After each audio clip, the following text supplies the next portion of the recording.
দুই বোনের কাঁধে একমাত্র ভাইয়ের লাশ, কণ্ঠে প্রতিবাদ আর চারদিকে গুলির শব্দ। জুলাই গণঅভ্যুত্থানের রক্তাক্ত অধ্যায়গুলোর মধ্যে হৃদয় বিদারক ও মর্মস্পর্শী এই ঘটনা এখনো বয়ে বেড়াচ্ছেন মিম আক্তার। তিনি আজও ভুলতে পারছেন না ভাই রাব্বিকে হারানোর শোক। বাগরুদ্ধ হয়েও সেদিন কি এমন প্রতিবাদী শক্তি কাজ করেছিল তার মধ্যে। শহীদ রাব্বির পরিবারের প্রত্যাশা, সরকার জুলাইয়ের জন আকাঙ্ক্ষা পূরণে কাজ করবে। আপেল শাহরিয়ারের রিপোর্ট।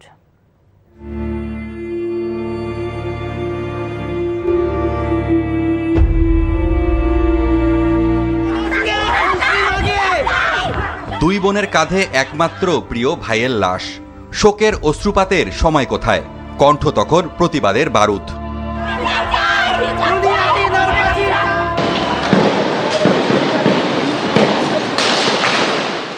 চারদিকে গুলির আওয়াজ,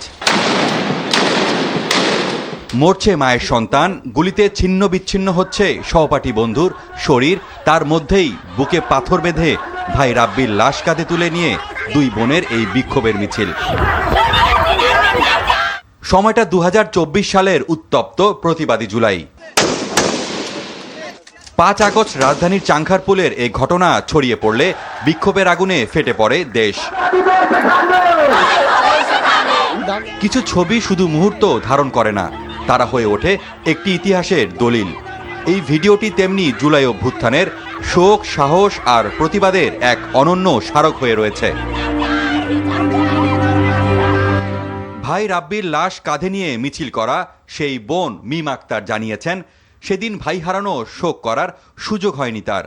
একটা আদরের ভাই এভাবে পড়েছিল রাস্তায়। ও সবসময় আমার বড় বোনকে বলতো যে চিন্তা নাই, তুই মারা গেলে আমি তোকে কোলে করে নিয়ে যাব। আর আমার ভাইকে আমরা নিয়ে গেছি কাঁধে করে। যখন কোনো বোন তার ভাইয়ের এই চেহারা দেখবে, তার মধ্যে না ভয় থাকবে না, তার মধ্যে যতটুকুই থাকবে সেটা হচ্ছে ওই ফ্যাসিস্টের জন্য ঘৃণা, ক্ষোভ আর ভাই হারানোর হাহাকার। ৪ আগস্ট কেন্দ্রীয় শহীদ মিনারে ৪ শহীদের লাশ নিয়ে বিক্ষোভ হয়, তার একজন ছিল রাব্বি।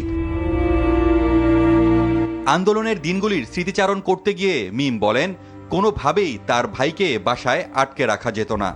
গণতন্ত্রের এ লড়াইয়ে বিজয় নিয়ে বাড়ি ফিরতে চেয়েছিল রাব্বি। আমি বলতেছি আর যাওয়া যাবে না, যা হয়েছে হয়েছে, আর যাওয়া যাবে না। কারণ আমার বাসার সামনে আমি দেখতেছি প্রত্যেক দিন অনবরত এতগুলো মায়ের সন্তান চলে যাচ্ছে। ওর একটা কথাই ছিল, এবার কোনো দল বা নামেনি, এবার সবাই ঐক্যবদ্ধভাবে নেমেছে, এবার সব মানুষ নেমেছে, এবার জালিমের পরাজয় হবে। আর আমি শহীদ হলে হয়েছি, তুমি শুধু তোমার ভাইয়ের কথা চিন্তা করো। এতগুলো ভাই যে চলে যাচ্ছে, স্বার্থপরের মতন তাদের কথা ভাবো না। আমি কি আমার কারোর জন্য মাথা ব্যথা নাই, আমার কারোর নিয়ে মাথা ব্যথা নাই। আমি শুধু জানি আমার ভাইটা আমার কাছে থাকলেই চলে।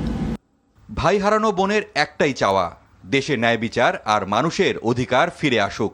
আইন ব্যবস্থায় আরেকটু সচ্ছল হওয়া দরকার। বিশেষ করে যারা জুলাইকে নিয়ে কটাক্ষ করছে, তাদের প্রতি আরেকটু ব্যবস্থা নেওয়া উচিত। আরেক মানে কোনো মায়ের সন্তান জানি রাস্তায় না মরে। একটা নিরাপদ বাংলাদেশ আমরা চাই এই সরকারের কাছে। এমন জানা অজানা রাব্বিদের আত্মত্যাগের বিনিময়ে আধার পেরিয়ে এক আলোকিত প্রভাতে আসে ফেসিবাদ মুক্তির বার্তা। Apple Shahriar, NTV news, Dhaka.